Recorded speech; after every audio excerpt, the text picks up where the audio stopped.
Welcome to Create If Writing, the podcast for writers and creatives dealing with the passion and the practice behind making good art. I'm Kirsten Oliphant, your host, and you can find more at createifwriting.com. Welcome to Create If Writing. Today is the first interview that I did, and it's with Blaine Hogan from letsmakebetter.com. Blaine founded a course called Make Better, and it's really, really unique, I think, in a internet world filled with courses. And I'm sure I'm not the only conference and course junkie out there. Am I? Raise your hand if you've taken too many webinars this year. That's me.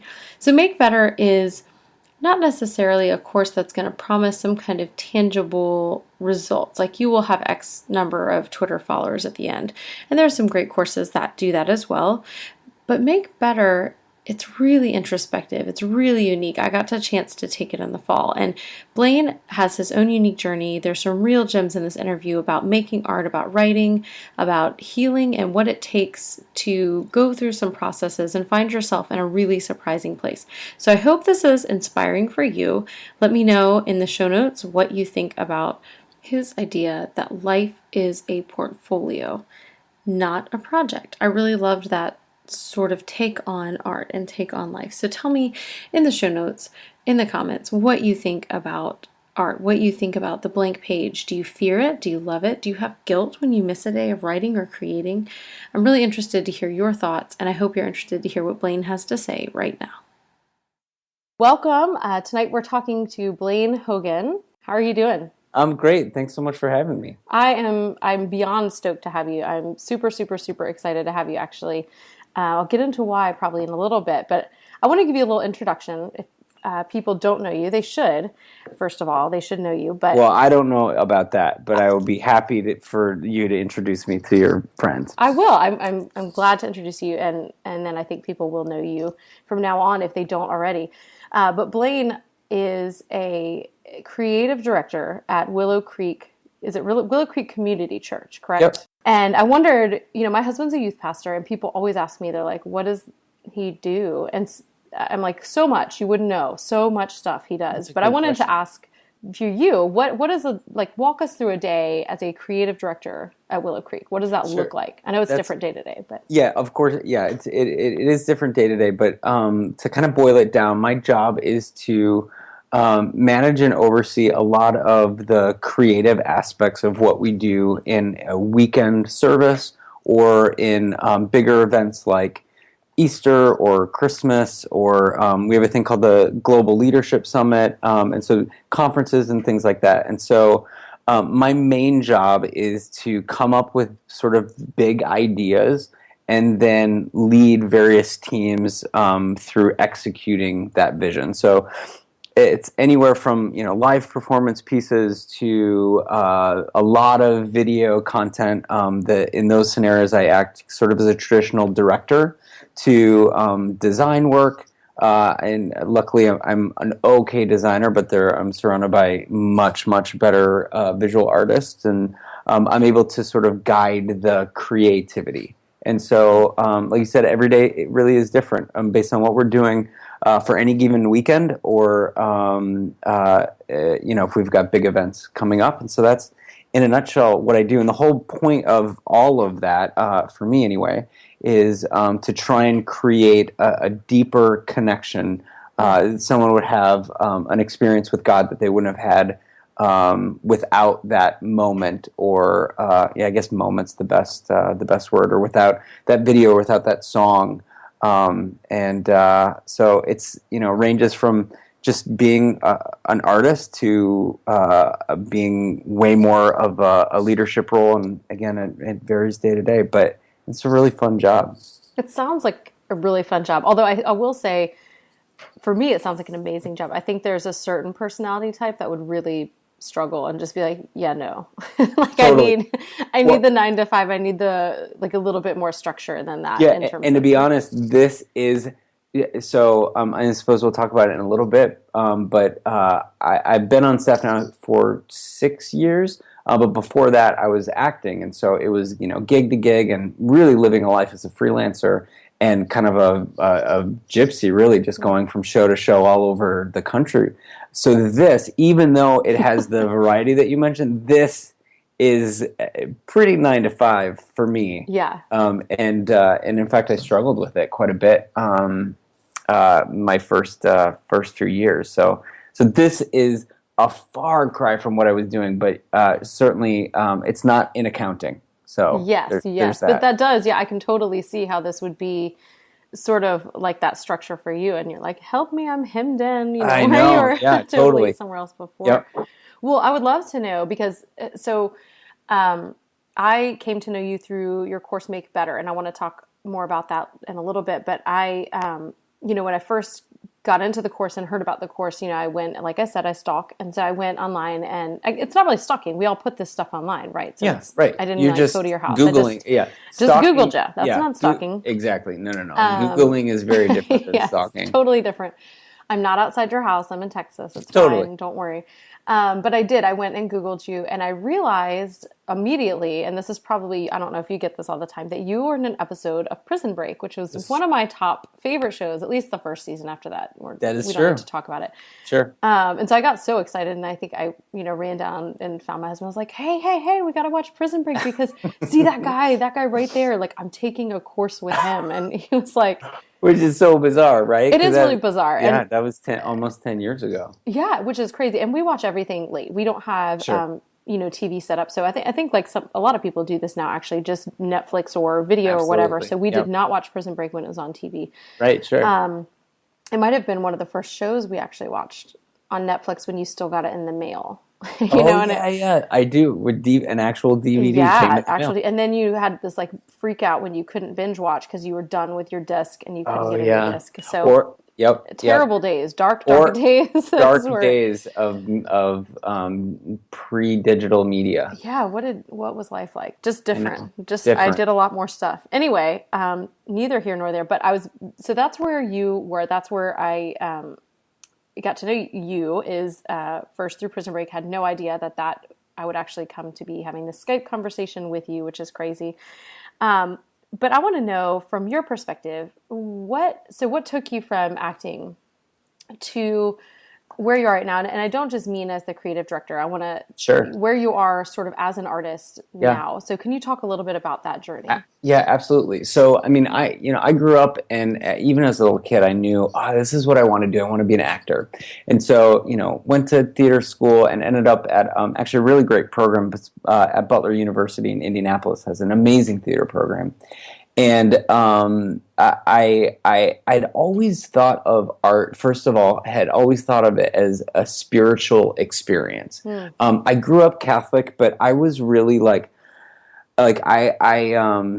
I was the kid that people brought to their youth gatherings. Mm-hmm. Like I was the scholarshiped kid that went to camp, and as a result, like I've probably been saved like a million times because I would forward every single time, and I'm weeping and so I had this sort of these inklings of spirituality kind of all the way through since I was a kid.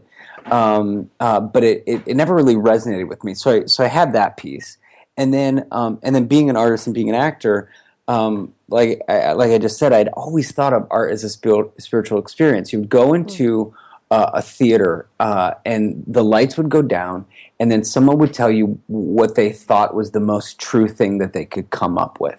And to me, like any good art really is that. It's or you open a book, you're a writer. So the same thing, it doesn't happen necessarily in a theater, but it's that same concept. And I always thought of it as a spiritual experience. And so I had this really bizarre ecclesial background that's kind of Catholic and Assemblies of God and Lutheran and every evangelistic, retreat that other kids dragged me to. You went to them all. Yeah, I did it all.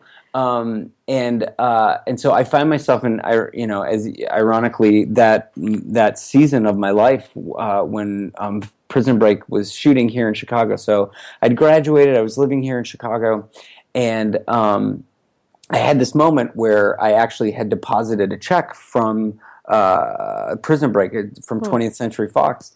And I had this sense of like, I made it. I did it. Since I was 9, this is all I ever wanted to do. I wanted to pay my rent with acting. And shortly after that, I started experiencing some really intense panic attacks, and the kind that I went to the emergency room a number of times where I was Wow. like, I think I'm dying, and their reply was, no, you're just having a panic attack.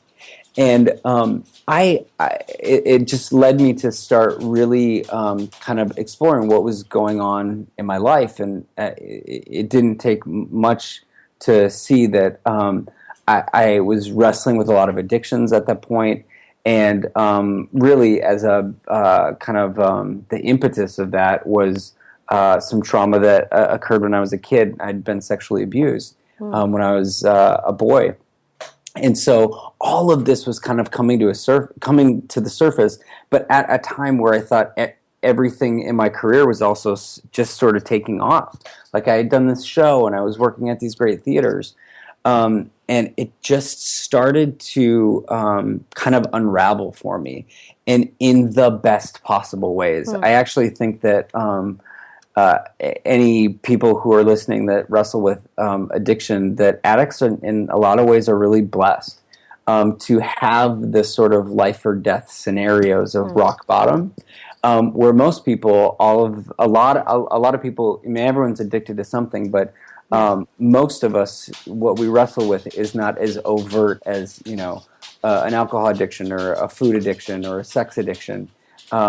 And so those of us who have those sort of in-your-face episodes like I did, I really started having to face a lot of that. And so I've got this weird ecclesial background. Everything is going great career-wise, but I can't sleep and I think I'm going to die. Yeah. And things that, like I said, just started to unravel. And it became pretty clear that I needed to take some kind of break. I needed to recalibrate. I needed to do something different. I had been just going and going and going, and I'd come to this place where I thought I had achieved everything that I wanted to. And it wasn't, there are those stories where, I had fame and fortune, it was meaningless. And to me, and God wanted me to, go into ministry or something like that. That wasn't my experience. It really was an unraveling and a moment of like clarity, of realizing like I need to do something different. And so what I did was go to seminary, which is not an obvious choice for an actor to do who's like having a pretty decent career starting to take off. But I ended up at a place called the Seattle School for Theology and Psychology. And the only reason I ended up there, and in a master's program at all, I'd always thought if I'm going to go get an MFA, it's certainly going to be at Yale Drama School, not at Seattle's getting a master's in theology and culture. What am I going to do with that? But the reason I went was because of the man who started the school, this guy by the name of Dan Allender, and he wrote a book called The Wounded Heart. And The Wounded Heart is essentially like the Bible, for lack of a better term, for adult victims of childhood sexual abuse. And I realized that is the impetus of where all this stuff is coming from. I need to go heal for that. That's what I need to get figured out. And so I went non-vocationally. I went, to just to heal essentially. Yeah. And so eventually that led me to Willow. But that's sort of that was sort of the very bizarre trajectory of like I never thought I would end up here. My own life, I've seen like there are these certain paths that I am trying to go down, and instead all of a sudden I'm on some other path and it happens, and I'm like, this is not at all where I expected to go. This is not at all what I thought I was doing, but it makes total sense. There's a sense of clarity that can happen even on these weird journeys. And I love the weird journeys because I feel like when you get somewhere that feels perfect, but it's not where you intended, it's where you're supposed to be. Yeah, I agree. And I feel like that is exactly where I'm at. Well, tell me then, so you're at Willow Creek, you went through all of this healing, which, I'm so glad for you. And I'm going to put the name of that book in the show notes as well for people who may be listening that need that. But what happened? So how did you get to Make Better then, this course that you have? Sure. And tell us how you got to that, and then a little bit about what it is. Great. So, I finished Seattle school and was offered a job here at Willow Creek, and initially didn't want to take it at all because I really had only been, I said I was going to be gone for 2 years and I was going to go back to acting. And I had gotten engaged while I was away, and the Willow Creek was on my radar because my now wife grew up going there, and so it's where I attended when we were dating, and I was living here in Chicago. And long story short, I ended up on staff, and as I mentioned earlier, being on staff and having a, sort of a 9 to 5. I mean, having a 9 to 5 job was such a gear world shift from what I'd previously known, and so I had to really quickly start developing daily disciplines of how to make art, because I wasn't just going on auditions and kind of waiting for what felt like inspiration to strike. As an actor, you go and you go get an audition, maybe you get a call back, and maybe you get the job. And I had sort of, because those things had been few and far between enough to make me believe in the idea of inspiration. Yeah. And so then needing to do that every day, it was a huge I really need to work at this. And creativity, disorganization is not a badge of honor for creative professionals, it turns out. So I need to get my stuff together. And slowly over time, I started kind of really digging into gaining these creative disciplines, but then at the same time continuing to do my own healing, which was ultimately about becoming more self-aware and the goal of becoming a more whole, more integrated person. And so I wanted to try to express that. What would it look like to try and bring people along the journey that I have been on the last 10 years of becoming a more whole person, and realizing that as I do that hard work, the stuff I'm making actually becomes better. So as I'm becoming a better human, I'm literally making better art. And that's what I've always wanted to do. I just didn't know that I needed to do that whole other work. I just thought I just needed to do the make better art part. If I could just do those disciplines, go to those conferences, figure that stuff out, that would be great. And in some ways it has been, but this whole other level is what has really changed the game for me. And so I always want to. I'm trying to live my life in such a way that whatever I make is an expression of who I am, and who I am is this person that has been changed over the last 10 years, realizing that as I become a better human, I'm making better art. I want other people to experience that. Yeah. I want other people to experience the freedom of not being stuck, or not feeling like you have to have it all figured out, or understanding that your life is not a project, but you're creating a portfolio, and all of these things. I was like, I want to teach that because it changed me so deeply. And so Make Better really is my experiment of trying to distill everything I have learned as an actor, a producer, a creative director, a husband, a friend, a dad, and distill those 10 years into some format that would be transformative as well. Well, that's amazing, and I think that's a great description for the course. And I got to take it. I don't think I was in the first. Was I in the first cycle? No, you were in the second cycle. Okay. The second cycle. Yeah, second session. And I had kind of mentioned to you earlier when we were talking that it was for me kind of the start of getting me to where we are today, which this is my first interview in this podcast that I'm starting. And I love that because I feel like it's sort of full circle, though the circle's still going. So it's not a circle at all. The spiral, hopefully not downward. No.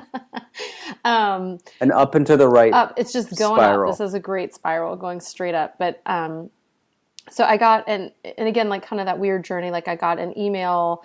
I heard about the course in a weird way, and I joined, I think, a week or two late, and I was like, I don't know what I'm doing, and I hadn't really taken a course and not even, I think your course is really different than some of the other courses that are out there because they are kind of everywhere these days. I've discovered since I took Make Better, I'm like, oh, these Sure. kind of courses are everywhere. But I feel like what makes yours different, because it was the first sort of course that I took, was going into it. I didn't know what I was getting out of it. I didn't know what it would be, and I think I sort of had this idea that it would be. I'm not sure, very practical, or, like, here's what in 30 days, because this is what you see a lot online, in 30 days, you're going to increase your reach by X number of people. Yeah. Or you are going to get out of this course and you're going to sell 1 million copies of your book or whatever Right. it is, Yep. fill in the blank. It's kind of this promise for spend your money and here's what you get. Yeah. And, your course, and not I'm trying to think of a good way to say this. That sounds really great, and those things, there's not anything wrong with those things. Not at all. However, I feel like it's harder to put into words what your course does, because for me, what it did was validated me as an artist, because I have an MFA in fiction. I got that in 2007, and then I graduated and had 4 kids, and not the same year. Not that's not how that works, but Right. not over here anyway. A little spread out, not too much though. Okay. So in the last 7 years, I've had 4 kids, and so that's still a lot. But I had this manuscript I came out with, and I had an agent who loved it. She sent it to publishers, and they loved it, and then they didn't buy it. And I still feel like in some ways I'm reeling from that, because there's not a lot you can do as a writer at that point. Because if they've all seen it and they like it, but they're not going to take a chance on you as a first-time author, it's not like, here, fix this and we'll take it. It's like, bye, Totally. we're done, Yep. doors Right. closed. So unless, Go write something else. yeah, and I'd already started on something else, but I think my process has been hindered not only by just children and trying to be a stay-at-home mom, but also hindered, I think, by the fears and sort of that rejection and sort of you could put all your heart and soul, you could bleed on the page. As writers say, you could bleed on the page and have people, you could have people hate it, but you could also have them love it and then not publish it. And that just was not one of those options. Like, I heard of the option of no one buys it. And that stinks. Or I know they people, hate it. yes, they hate it. They won't buy it. You got to fix everything. And then you decide whether you want to or not, or it gets published. There's not this, we love it and don't want it. Yeah, and that's so, a different category. It's a totally different category, and I didn't really know what to do. So that affected me, I think, more than I really knew. And I kind of filed it away and then just blamed not working that hard on the fact that I have kids. And I do work hard. I'm blogging and doing all this other stuff, but my manuscripts, my fiction, sort of which is part of my heart, has been dormant for a while. So when I took Make Better, what it did for me is, I think there's a sense also, and artists I think will understand this, that you can create art until you become an adult. And then as an adult, you need to kind of put on those big girl panties or big boy panties and get a job and make some money and provide for your family and do the normal things. Yep. And so there's this sense that, and even when I put some of my kids in a Mother's Day Out program 2 days a week so I could write. Yeah. And without money coming in from that writing, it was like, why? Why are we doing this? And had people even asking me and kind of like, so where's your book? I'm like, yeah, I don't have one. I know. And just to interject, like, we struggle with that as well. If there's a writer in our house, it's my wife. And she is phenomenal. And we've had 2 kids. And, we do the same thing. We put our girls in, at Willow has an amazing, like, daycare preschool.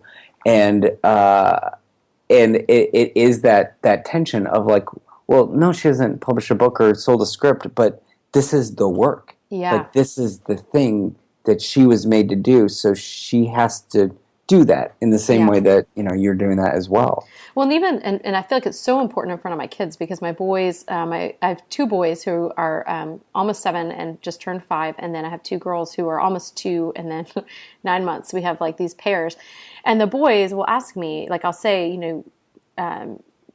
during rest time or when they go to bed that mommy's gonna work, and they're like, well, what is your work? Mm-hmm. And I find myself, but I feel like it's super important that I validate this work, because Absolutely. and that's a lesson to them, and it's weird to put it into words. I'm like, well, mommy's writing some stuff for my internet friends, for my Yeah, blog. right. And they're like, oh, okay. And I don't know what they make of that right now. But so in any case, I think taking Make Better, going through that course, it validated the fact that making art matters. Making art matters, and that whatever that looks like for you, and in the group, in the Facebook group, and as we were interacting, it was a very diverse group of people, which I appreciated. Everybody was making something different. There were people who were doing all kinds of things, but I feel like there was this sense of excitement, that hey, it's okay to say this out loud. I have dreams. It's okay to say this out loud. I want to create something. And that's, it's a weird, intangible thing to sort of describe, but that's how I would put it into words, is what it did for me, which is, in a long road, that was kind of point A in sort of this journey to point, I don't know what point we're at now, but to recording this very moment right now, for this podcast. And I'm so excited that it went that way, not at all what I anticipated, would not have thought this even after finishing the course. And I would say too, so after going through the course, which is, you have these modules that you read, and then there are these great videos in there, and I found some wonderful people to follow, like Paul Jarvis, who I get his weekly email now and love it. He's amazing. Yeah, he really is. You just had some great content in there, but I would say too, after going through that, you said your wife is the writer, but I think I loved your writing and your style of writing. So, tell me, what does your process look like for writing? For me, like if I don't capture a thought, it's gone. And so, for me, I'm sort of obsessively writing down a phrase that I think of, or a song that I heard, or some random thought in Evernote or in a notebook that I usually carry with me. And then, and I kind of talk about it a little bit in the course, this idea of scratching. That's a little bit more about ideating, but the principle is really the same. What I am trying to do is those moments of things, those sort of fleeting thoughts that most of us have. Most of us, and you said it really well. Like you become an adult, and you put on your big boy or big girl pants, and you sort of forget. Anyone that may have been creative any younger than being a big time grown up kind of lets that stuff go. Yeah. But in fact, it is use such a great word of trying to begin to validate those random thoughts as gems for something that could be helpful for you or somebody else. And so I've just started my writing process specifically is really just trained myself to capture those just little nuggets of something. I don't even know what it is, but I believe that it might be something enough to write it down. Yeah. And then from there, it's really just going back through and starting to figure out what it is that one sentence was. And maybe it wasn't anything, and that's fine. But I'm committed enough to writing and capturing those little bits down, so that I'm always starting with something. I think that's the biggest fear in any creative endeavor, but certainly in writing, is that you're going to just stare at that blank page. Yeah. And so the discipline isn't just sitting down and writing. The discipline is a discipline of being aware and being aware of just what's going on, and then giving yourself enough credit that random thought you had at breakfast might be a thing. And so putting it down on paper, or putting it somewhere in your computer where you can find it again, so that you could maybe go back and turn that into something. So that oftentimes, Make Better, the only reason it exists is because I tried as hard as I could to be aware, especially during the last few years, as I was really engaging in the process of just trying to be a better human being, and to try and make better art. is that I took notes, and I didn't know what that was going to be. But then when I started to compile the content for the course, certainly there were scary days where I'm like, I don't know what this is. I have nothing for this module. I don't have anything for this.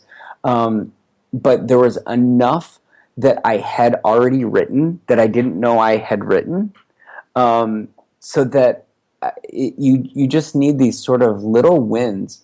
I don't know if you or anybody listening is familiar with Dave Ramsey. It's Yes. not dissimilar to a debt snowball. So the concept there is like pay off. Just most people go, well, pay off. Do the hardest thing first. So that's like the biggest one, or the one with the most interest. Like that's what you got to do. But you don't make you don't get any momentum doing that, because you don't believe in yourself enough that you could actually do that. Most people who are in debt, like we have been, are a lot like that. And if we could pay off the big one right away, we would have already done it. We obviously have a problem, so we need some help. And so doing what he would suggest is, pay the smallest one off first, and then you start building this momentum. You're like, wait, I can do this. And so over time, you look at someone like Seth Godin, for example, who writes every single day. Yeah, he does amazing. not sit in front of his computer and with an empty page. I guarantee it. He has been taking notes. He has been present and been aware, and to just his life, enough to believe that maybe a random thought might be a thing. And so really that is the process. That's to me the hardest part, is just that starting place, because the rest is just, well, I can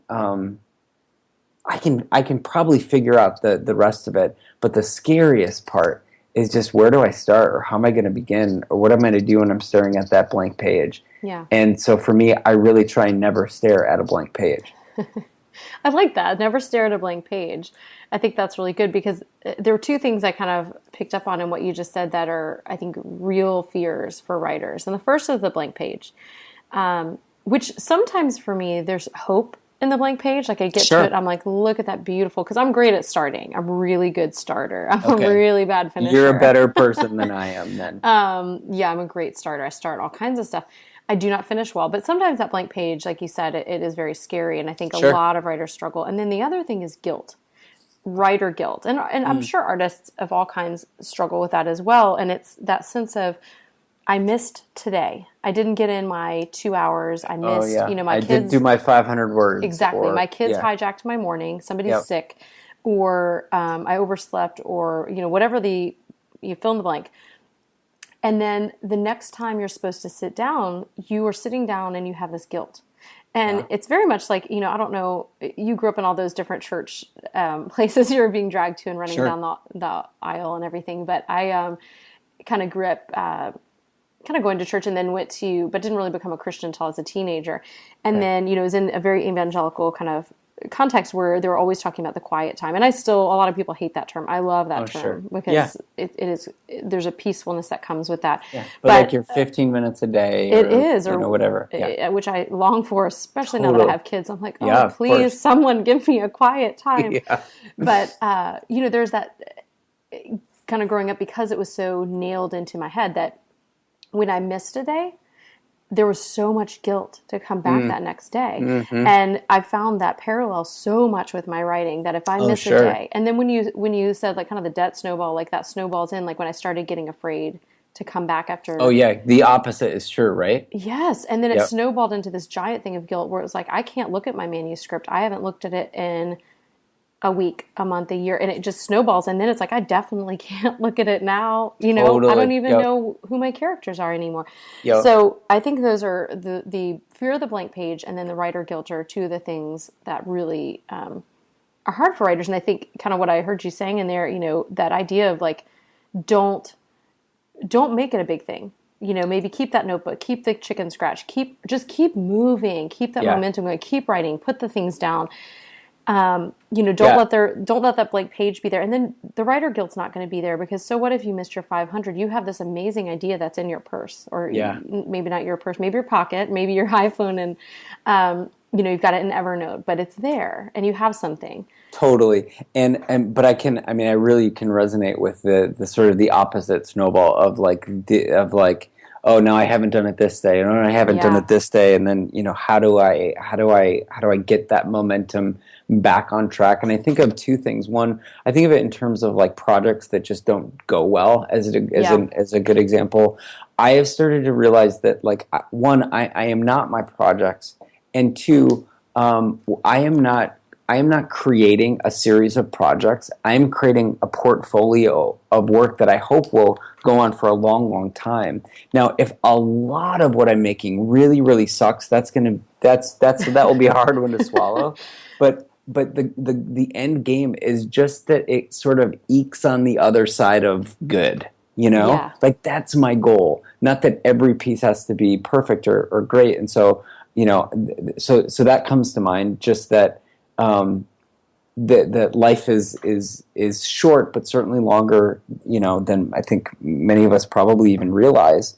And then in terms of the guilt, I think that and again, I'll say kind of what I said before, but that there are advantages to being a recovering addict, and it's mainly I have to believe so deeply in grace.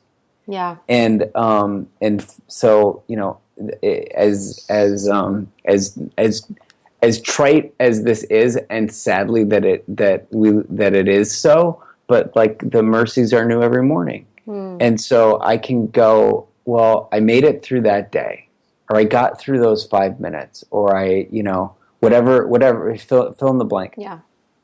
And the same is true of like, okay, well, today's new, and I get to start again. I get to try again.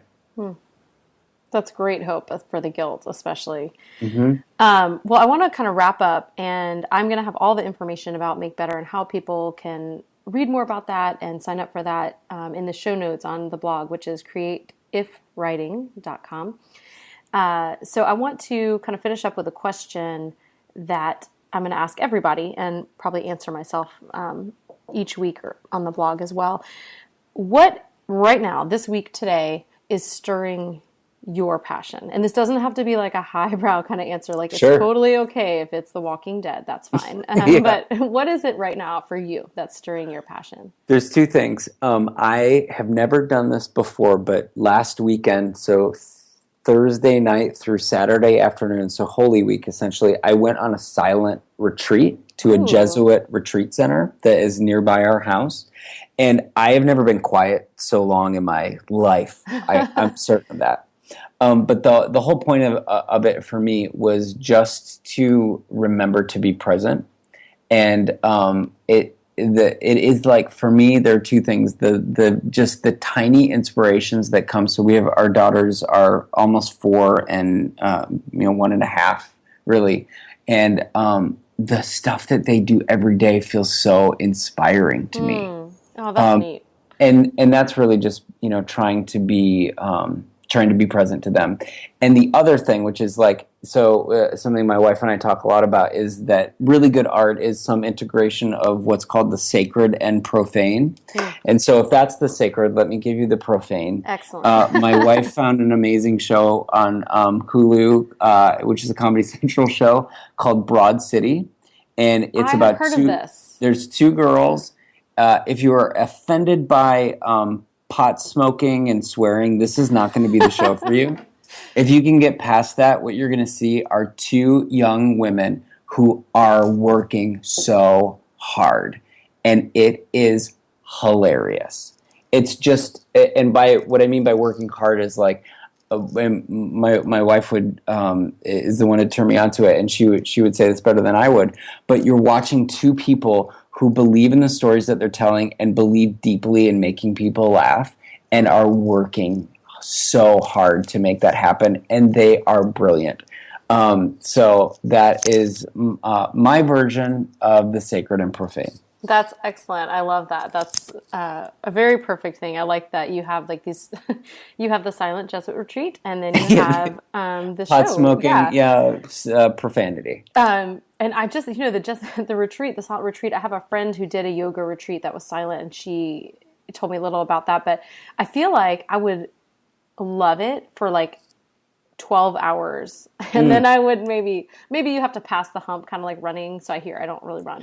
I haven't passed the hump in running, but I totally. hear you pass the hump. Maybe that happens in silent retreats as well. Sure, and But everyone is different. This one had like some lectures as part of it, so there was some content that I think was helpful, so okay, that you weren't just sitting help! What do I in do? I'm in silent. a hermit, or as a hermit, like Okay, in a hut, just being with your thoughts.